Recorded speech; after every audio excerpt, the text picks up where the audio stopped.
Lesson 33, Combining Workbooks. In this lesson, we're going to do the opposite of what we did in Lesson 31. In Lesson 31, we had one huge data set and we broke it out into several workbooks. Well, now I want to bring all those back. So we look through all the Excel files in a folder, take records from each Excel file into the current worksheet. So that way we end up with like a consolidated list of all the data in all of the worksheets in that folder. This is very common at budget time. People will have, sometimes 100 worksheets and they need to combine them all. You'll find that this macro you might end up reusing again and again and again, each time just tweaking it to account for the differences in the files that you're combining. So let's get started. Well, in Lesson 32, we ran a macro there to get a list of all of the files that were in a folder. Now, it works best if you can get the files that you want to combine and put them into a single folder. You see here I have a list of the 19 files that we have. Now, if you can't get them all into a single folder, well then run the macro from Lesson 32 and cherry pick, keep the ones that you want to combine and delete the rows that you don't want to combine. Simple enough. Let's take a quick look at what we have. So open up one of those files. The data, I'm just going to write this down. Data starts in row 5. Row 5 looks like column A is a good column that has no blanks. So when we're trying to find the final row, column A is a good candidate for that. And also, the data goes out through column O, and let's see how many that is. That's 15 columns of data. So we start in row 5. We're going to grab 15 columns. And one thing that just makes this a little bit tougher is the fact that the department is up here in cell A2. So they didn't bother to repeat the department all the way down. So when we copy data, we're going to copy it from column A, but copy it to column B, and then take this value from A2 and replicate it through all of the cells in the master worksheet that we just copied over. All right, I think I've kind of got it here. We'll do File, Close, and we'll go back. You'll see that I have two worksheets here. The list worksheet has all the files, and then the data worksheet is where I'm going to build the report with records from all of those different files. Let's take a look in Visual Basic. We're here. I've started a combine files macro for us. This time, there's going to be two workbook variables, just like before. WBO is the original workbook. That's where we're building the data. And then WBN are the individual workbooks that we are going to open. That's workbook new, the new workbook that we open. Worksheet variables, well, we have, instead of WSO, I've broken it out into two. WSL for list, WSD for data, and then WSN is the new worksheet. That's going to be the worksheet that we get from WBN. So defining those object variables, WBO equals this workbook. Now, subtle distinction here. Before I used active workbook, this time I'm using this workbook. It turns out that this workbook means the workbook where the code lives. So if the code lives in this particular workbook, it's stored in this workbook, and somehow the person running this macro had managed to open some other workbook, like they left 1001 open. Because I'm using this workbook, it's going to refer to not the active workbook, but the workbook where the code actually is. So you have active workbook and you have this workbook. Just understand the distinction between them, and you'll use that occasionally. And then WSL is the list, and WSD is the data. All right, so we want to clear out any previous data on WSD, but leave the headings. So what does that mean? That means that we start in WSD dot cells, starting in row 2, column 1, dot resize. Resize, well, how many rows? It's hard to say. We could do rows dot count -1, and then columns dot count dot clear. That'll clear out any data that might be left over from a previous run of this macro. Now that we've cleared out that data, next row is equal to 2. That's where we're going to start to write the data on the data worksheet. All right, so loop through all the files on WSL. Let's take a look at WSL. All the file names are right there in column A.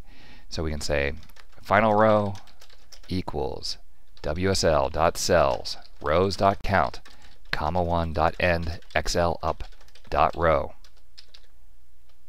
And then we're going to loop for I equals 1 to final row.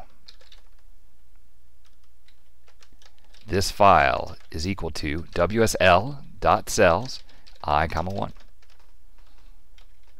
All right, to open a file, we can use workbooks.open. And file name is this file. It's a variable that we have. Now, I wonder if we can assign this to an object variable. Wouldn't that be cool to be able to assign it to an object variable? Let's try it. WBN is equal to workbooks.open. Remember, when we want to assign the result of an action to an object variable, we have to put parentheses around the arguments. Okay, great. And then set WSN equal to WBN.worksheets1. Perfect. All right. We want to find the last row in this file. Okay, this is like finding final row. We've already used final row as a variable name, so I then go on to use last row is equal to WSN. So we're in the new workbook that we just opened up. Cells rows.count, 1, .end, XLUp.row. And then how many rows are we going to grab? Well, there's headings. Remember, in rows 1 through 4, or headings or titles. Let's take a look again. 1, 2, 3, 4. So if the last row in this case is 50, that means that there are 50 minus 4 rows of actual data. So I'm going to have a variable called row count is equal to last row minus 4.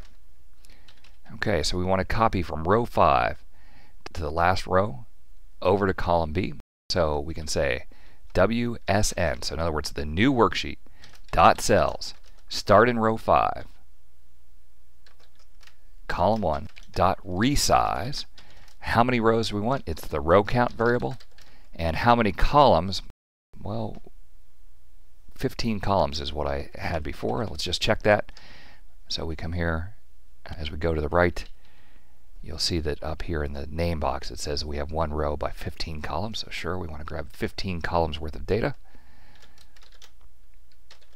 Dot copy, and the destination is our WSD workbook. WSD dot cells, next row, comma 2, because we want to go to column B. All right. Well, we're good now. We have all of the data. I mean, really 99% of the data is there. The one thing we have to grab is that department number from cell A2. So the department number from cell A2, we're going to say WSD.cells, next row, comma 1, dot resize, row count, comma 1, because we only want to fill in column A. So this is a 1 column wide range. And we're just going to say dot value is equal to the value from A2, WSN dot range A2. There you have it. Okay, and we're good except for we need to advance the next row variable. So next row is going to be equal to next row plus row count. And perfect. All right, now we need to, of course, close that loop, next I, and we need to close the WSN workbook. So close WSN. Don't save. So we say WSN dot, and if you are not sure of the method, we're looking for a green flying box.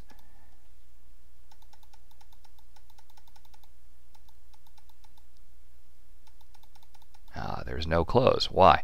Because we're trying to close a worksheet. That's not the right thing to do. We want to close a workbook. So WBN is the variable for the workbook. So WBN dot. All right, now let's look. Looking for something down in the C's, like around close. There we go. You can choose it from the list. WBN dot close. Save changes equals false. Perfect. All right, and then next I, that should bring in the next data. Okay, so let's see. We'll come back here. We'll close the 1001 workbook. We have our 19 names here. We have our data worksheet. I'm fairly sure that this is going to work, but I'm still going to go through and step through maybe the first couple of iterations So we start up here, we press F8. All right, and I'm really interested in what happens after we open that new workbook. So right here, WBN equals workbooks.open. So we've run that line of code, and we can see on the left-hand side that the workbook is indeed open. Let's make sure that all the calculations are working correctly. I'll do Control-G for the immediate window and say print last row. Print row count. Should be 46. Perfect. So here's the copy. I'll do the copy, F8. And I'm actually going to go take a look and see how it works. So over here in the Excel workbook, I see the last account was 9,000. And then I switch back, Alt-Tab, to the data worksheet. And we're down to 9,000. Perfect. That looks good. I'll run another line of code here.